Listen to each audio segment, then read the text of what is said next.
malam pemirsa, kembali lagi bersama saya Katarina Amelia di Wanyu Sore. Pemirsa, Menteri Keuangan Purbaya Yudi Sadewa kembali menjadi sorotan publik usai membuat kebijakan tegas. Purbaya memastikan komitmennya untuk memberantas peredaran rokok ilegal yang beredar di marketplace hingga ke warung-warung kelontong. Informasi lainnya pemirsa, kemacetan parah hampir 20 km terjadi di jalan dari Grogol menuju Cawang akibat penutupan sejumlah gerbang tol di kawasan Semanggi, Jakarta Pusat. Polisi mengatakan kemacetan terjadi karena banyak masyarakat belum mengetahui adanya penutupan gerbang tol dari arah barat menuju timur. Pemirsa, inilah Wanyu Sore selengkapnya.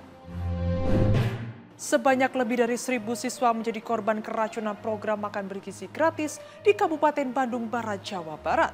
Data tersebut merupakan akumulasi dari 2 kali peristiwa serupa keracunan MBG.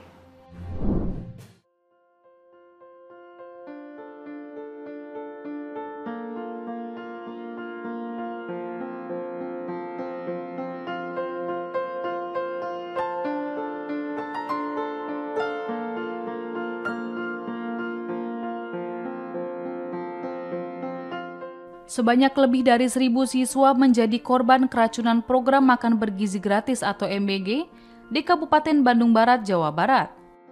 Data tersebut merupakan akumulasi dari 2 kali peristiwa serupa keracunan MBG. Keracunan MBG di Bandung Barat pertama kali terjadi 2 hari lalu pada Senin, 22 September 2025, dengan korban mencapai 475 siswa di Kecamatan Cipongkor.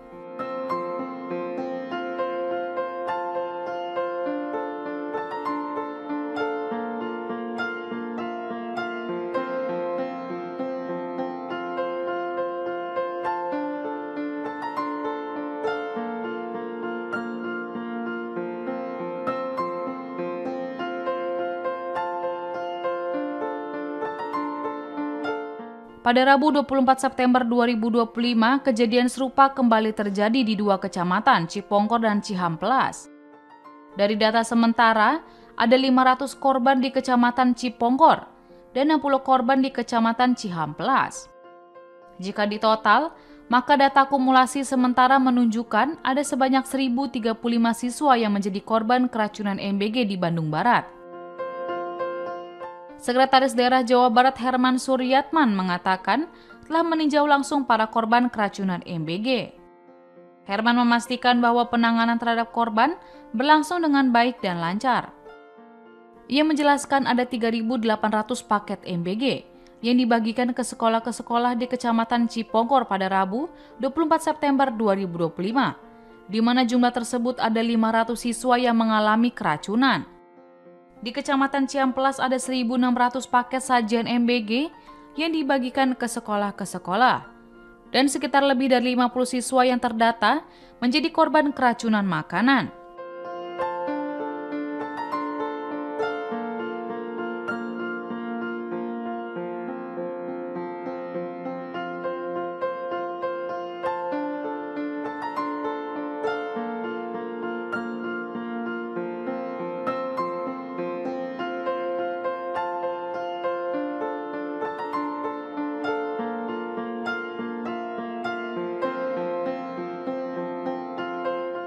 Sementara data keracunan di Kecamatan Cihamplas, Bandung Barat, Kepala Puskesmas Cihamplas Edah Jubaedah mengonfirmasi jika data sementara ada 60 siswa yang mengalami keracunan. Di sisi lain, Wakil Menteri Sekretaris Negara Juri Ardianto memastikan pemerintah sudah mengambil langkah darurat untuk mengatasi peristiwa tersebut. Meski ada desakan untuk evaluasi menyeluruh, Juri menegaskan program makan bergizi gratis tetap berjalan. Baginya, program ini terlalu penting untuk dihentikan begitu saja. Pemerintah, kata Juri, mendengar aspirasi yang mendorong penghentian sementara MBG. Kendati begitu, keputusan untuk mengevaluasi total akan dipertimbangkan dengan hati-hati.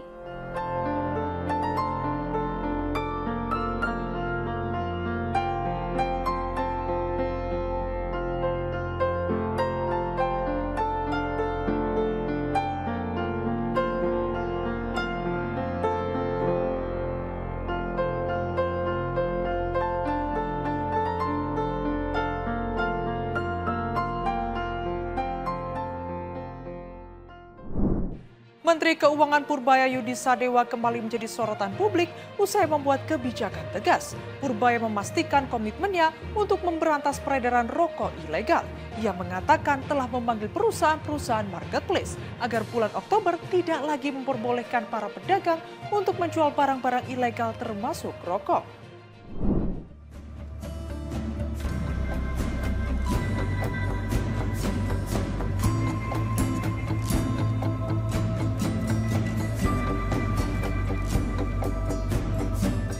Menteri Keuangan Purbaya Yudi Sadewa mengancam kepada para penunggak pajak dengan total 60 triliun rupiah untuk segera melunasi kewajibannya.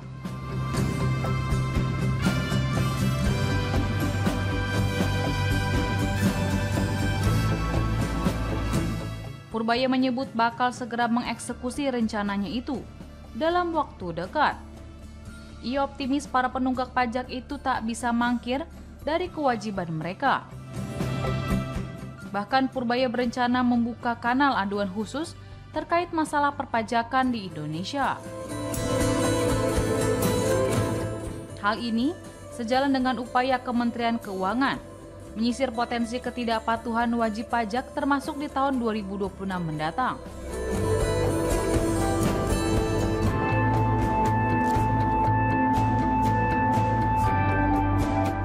Purbaya mengklaim dirinya juga telah mengantongi informasi tentang penggelapan pajak besar di Indonesia.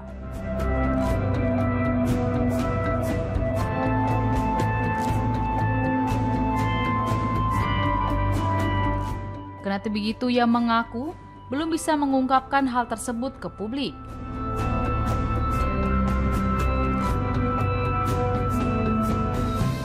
Untuk mendukung strategi itu, Purbaya mengatakan akan bekerja sama dengan sejumlah instansi untuk mengoptimalkan kepatuhan pajak.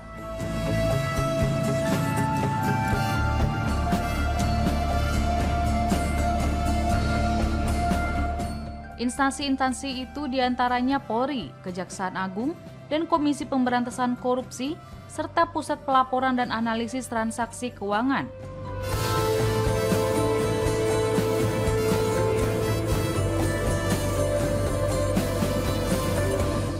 Dengan kerjasama itu, Kemenq dan kementerian atau lembaga terkait akan saling bertukar data untuk memudahkan penarikan pajak.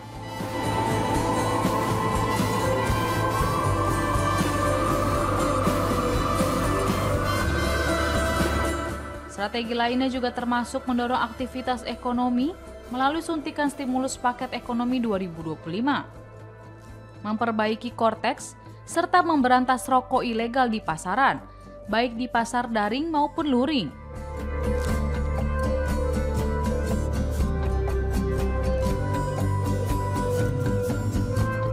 Sebelumnya, Purbaya menuturkan tunggakan 60 triliun rupiah itu datang dari 200 orang. Ia mengklaim sudah mengantongi daftar nama para penunggak pajak dan akan mengejar potensi penerimaan yang belum masuk ke kas negara itu.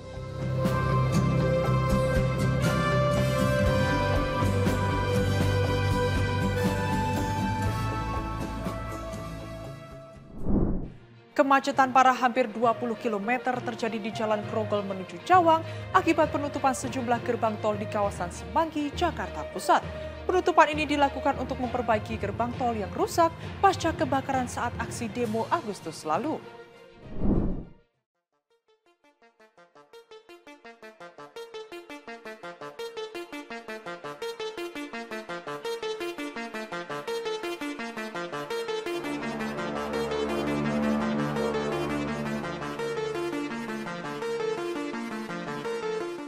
Penutupan sejumlah gerbang tol di kawasan Semanggi, Jakarta Pusat menyebabkan kemacetan panjang di jalan raya dari arah Grogol menuju Cawang, Jakarta Timur pada Rabu 24 September malam.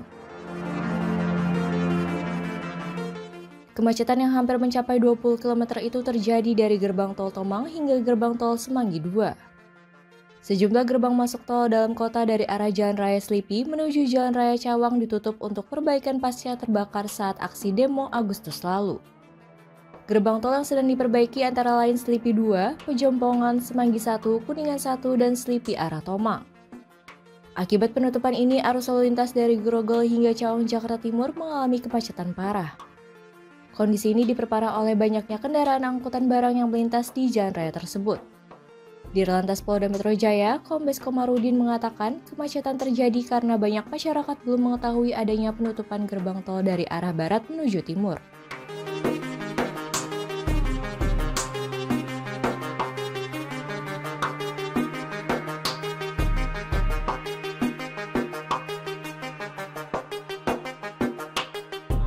Hari ini Jakarta terjadi kepadatan yang sangat luar biasa.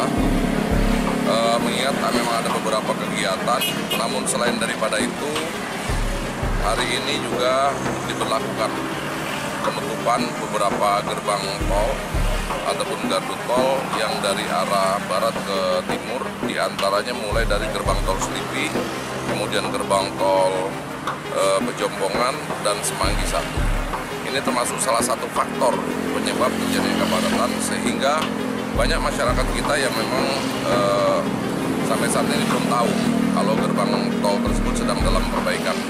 Oleh karenanya yang bisa digunakan hanya di gerbang tol Semanggi 2. Saat ini kita berada di Semanggi 2. Seperti bisa kita lihat dari dua gardu hanya bisa digunakan satu, dan kita tadi sudah membuat sodetan sehingga bisa dua lajur kita gunakan. Kemudian juga malam ini kembali diperparah dengan masuknya kendaraan-kendaraan sumbu 3 ke atas, yang mereka akan melalui dari tol Kebonjeruk, kemudian Tomang, kemudian masuk. Sementara gerbang tol Selipi dan Pejompongan sedang. Dari informasi yang kami dapat, pihak Jasa Marga masih akan melakukan renovasi ataupun perbaikan di beberapa gerbang tol yang tadi kami sebutkan, dampak dari pengrusakan dan pembakaran yang dilakukan beberapa waktu yang lalu oleh pelaku anarkistis ya.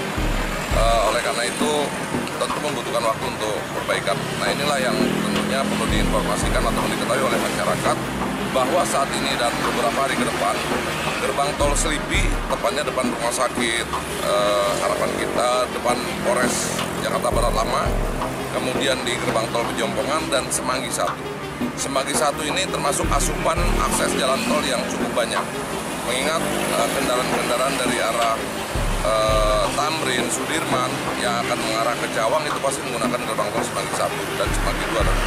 Nah, inilah tadi banyak terjadi crossing yang dari Semanggi masuk ke gerbang tol Semanggi 1, sementara gerbang tol itu bisa digunakan.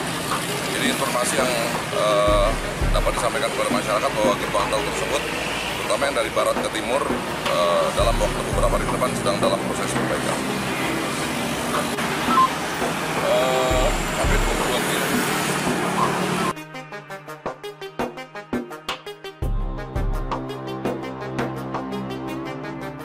Sementara itu, beberapa gerbang tol yang masih dalam perbaikan dipastikan akan ditutup sementara dalam beberapa hari ke depan.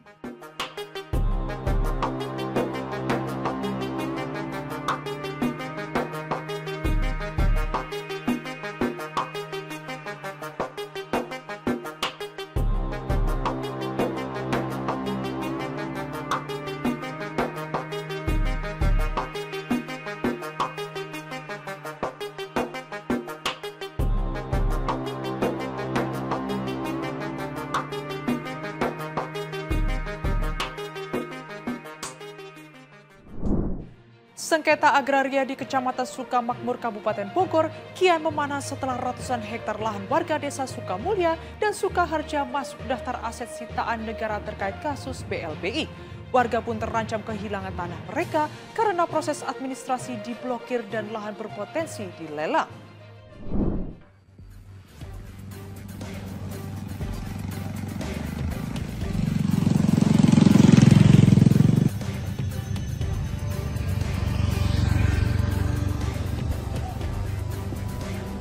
Sengketa agraria yang melibatkan dua desa di Kecamatan Sukamakmur, Kabupaten Bogor terus bergulir. Ratusan hektar lahan milik warga di Desa Sukamulya dan Desa Sukaharja terancam dilelang terkait kasus bantuan likuiditas Bank Indonesia atau BLBI. Sedikitnya 800 hektar lahan di dua desa tersebut masuk dalam daftar aset sitaan negara. Lahan itu sebelumnya dijadikan jaminan pinjam oleh pihak swasta yang kemudian terjerat kasus BLBI.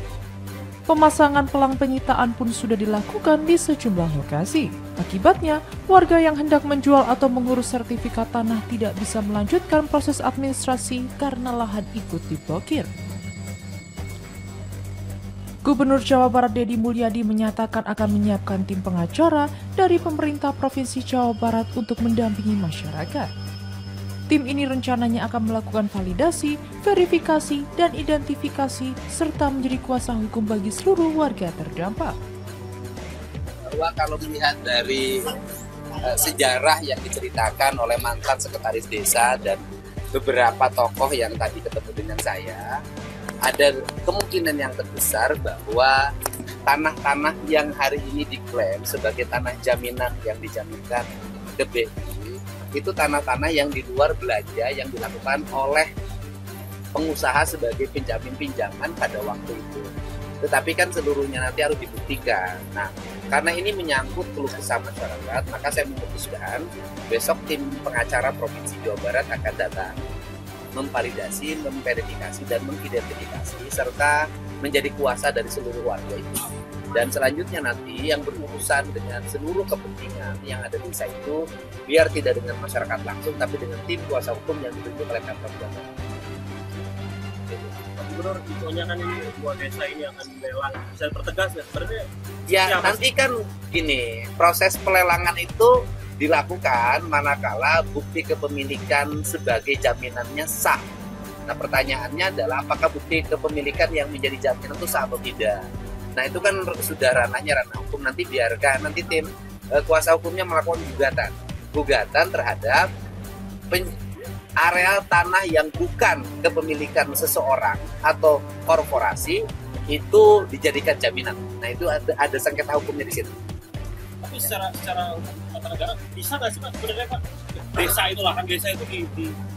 Ya sebenarnya kan bukan lahan desa Pak, itu lahan warga gitu loh. Itu lahan warga yang diklaim oleh pengembang peternakan dan perkebunan pada waktu itu dan menjadikan lahan yang dia beli itu sebagai jaminan ke bank, sebagai jaminan pinjaman. Nah, itu nanti dibuktikan aja di pengadilan, benar nggak sudah terjadi jual beli terhadap aset tanah tersebut. Kalau belum terjadi jual beli, ya berarti hak kepemilikannya masih warga hari ini yang mendiami atau tanah perkebunan warga. Kemungkinan sengketa ini berakar dari proses jaminan pinjaman di masa lalu. Lahan yang dijadikan agunan diduga berasal di luar area pembelian resmi oleh pengusaha yang menjadi penjamin pinjaman pada saat itu. Warga kedua desa tersebut hingga kini masih dihantui rasa khawatir karena tanahnya terancam dilelang.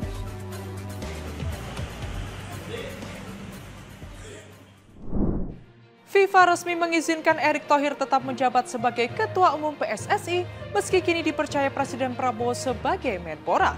Melalui surat resmi pada 22 September 2025, FIFA menegaskan rangkap jabatan Erick tidak melanggar aturan.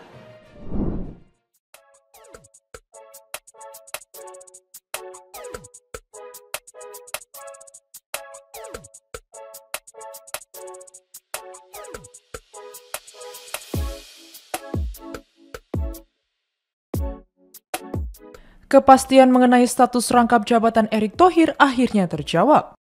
Melalui surat resmi yang diterima pada Senin 22 September 2025, FIFA memberikan lampu hijau bagi Erick untuk tetap menjabat sebagai Ketua Umum PSSI meski kini dipercaya Presiden Prabowo Subianto sebagai Menteri Pemuda dan Olahraga atau Menpora. Dalam surat tersebut, FIFA menegaskan bahwa posisi Erick tidak melanggar aturan Federasi Internasional. FIFA menilai rekam jejak panjang Erick di dunia olahraga internasional, baik di level nasional maupun global, membuatnya tetap layak memimpin Federasi Sepak Bola Indonesia. Apalagi, aturan FIFA memang tidak melarang pejabat pemerintah merangkap jabatan di Federasi Olahraga, selama prinsip independensi tetap dijaga. Erick menyambut kabar ini dengan lega. Ia menyebut surat hitam di atas putih dari FIFA menjadi jawaban atas berbagai spekulasi publik soal potensi konflik kepentingan. Erick pun berkomitmen menjaga keseimbangan perannya sebagai Menpora dan Ketua Umum PSSI. Ia menegaskan, Kementerian Pemuda dan Olahraga tidak hanya berfokus pada sepak bola, tetapi juga pada peningkatan prestasi di cabang olahraga lain. Dengan mandat ganda ini, ia berjanji memperkuat tata kelola olahraga nasional sekaligus memastikan PSSI berjalan dengan integritas.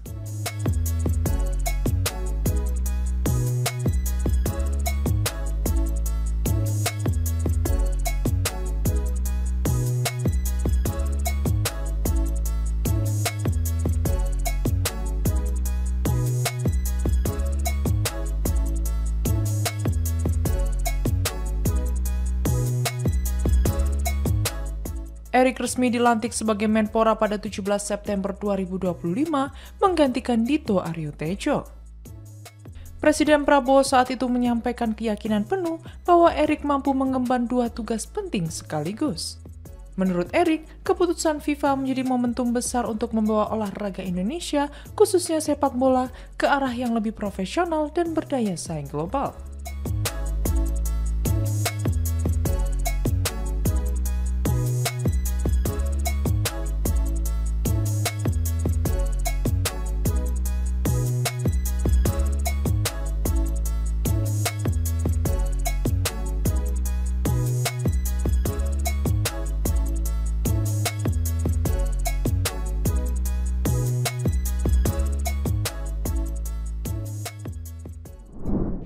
Seorang warga negara Australia dipulangkan ke negara asalnya tanpa organ jantung.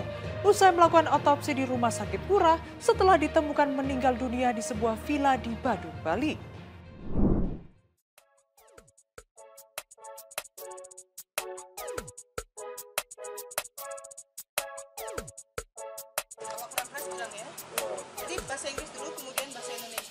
Dunia maya dihebohkan dengan unggahan berita media Australia yang menyebut jenazah seorang warga bernama Byron dipulangkan ke negaranya tanpa organ jantung. Sebelumnya Byron ditemukan meninggal di sebuah villa di Badung, Bali. Kemudian pihak kepolisian melakukan otopsi di rumah sakit Ngurah untuk mengetahui penyebab kematian Byron. Usai menjalani otopsi, pihak keluarga Byron meminta jenazah anaknya untuk dipulangkan. Pihak keluarga kemudian melakukan otopsi ulang di Australia. Pihak keluarga lalu menerima hasil otopsi yang menyatakan organ jantung korban tidak ada.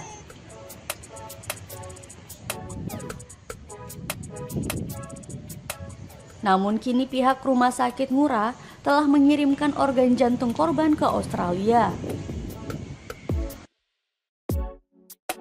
Kuasa hukum keluarga korban, Oka Wijaya, mengatakan kondisi jenazah tanpa jantung diketahui keluarga sesaat sebelum dimakamkan.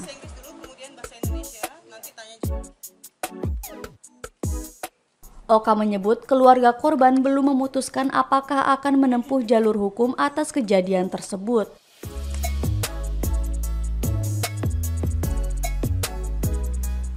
Pihak keluarga korban masih menunggu proses hukum penyebab kematian korban yang diduga tidak wajar. Sementara pihak rumah sakit mengatakan otopsi yang dilakukan pada 4 Juni itu adalah otopsi forensik atau otopsi mediko-legal atas permintaan resmi dari polisi.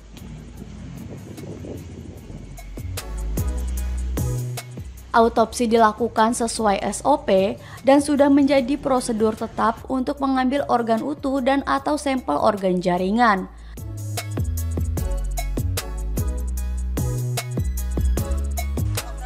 Serta jaringan tubuh untuk pemeriksaan penunjang berupa pemeriksaan mikroskopis jaringan dan analisis toksikologi bila ada indikasi yang tercatat seluruhnya dalam laporan autopsi atau visum.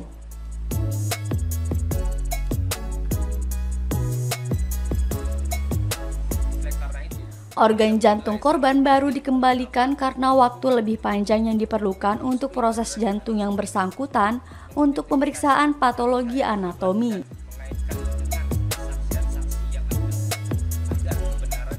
Rumah sakit Profesor Ngurah menegaskan isu pencurian organ yang beredar tidak benar dan tidak terjadi saat autopsi. Presiden Prabowo Subianto mengklaim dirinya mendapat respon positif dari pemimpin negara lain mengenai pidatonya yang berapi-api dalam sidang Majelis Umum Perserikatan Bangsa-Bangsa di New York, Amerika Serikat pada Selasa 23 September.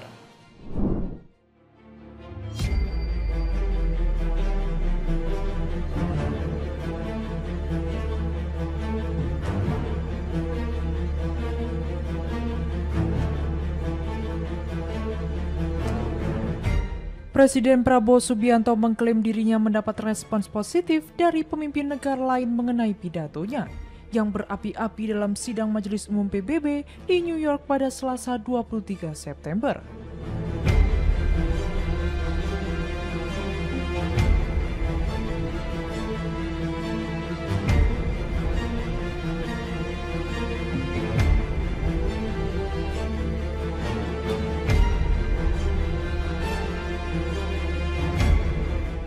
Presiden Prabowo menyebut Indonesia dianggap realistis dan seimbang terkait solusi dua negara untuk menyelesaikan konflik Palestina dan Israel.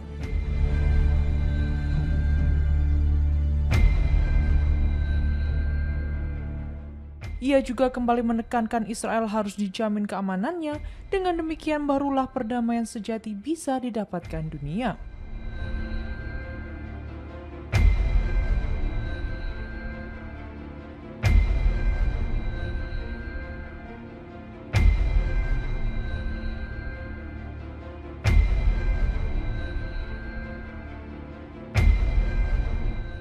Sebelumnya, Presiden Prabowo menyampaikan pidato di sidang Majelis Umum ke-80 PBB di Markas Besar PBB di New York pada Selasa 23 September.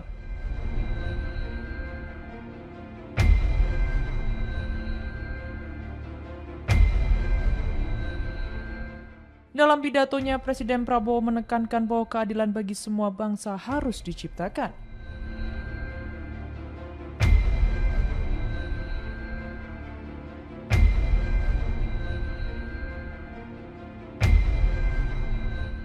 Ia menyebut Indonesia pernah merasakan hidup di bawah penjajahan hingga akhirnya memperjuangkan kemerdekaan dan mendapat dukungan dari PBB.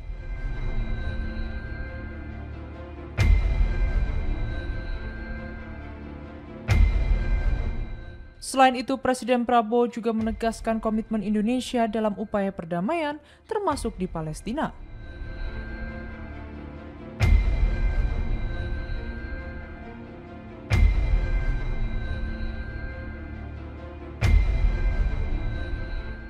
Ia mengungkapkan Indonesia siap mengirim lebih dari 20.000 anak bangsa untuk menciptakan perdamaian di Gaza, Palestina, Sudan, Libya, dan Ukraina.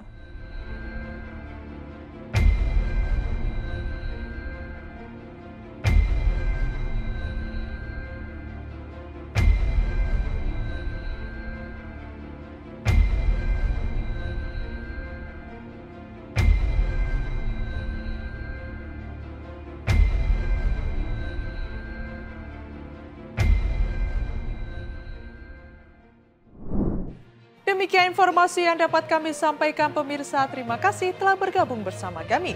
Saya Katarina Amelia dan seluruh tim yang bertugas mengucapkan sampai jumpa di One News sore berikutnya.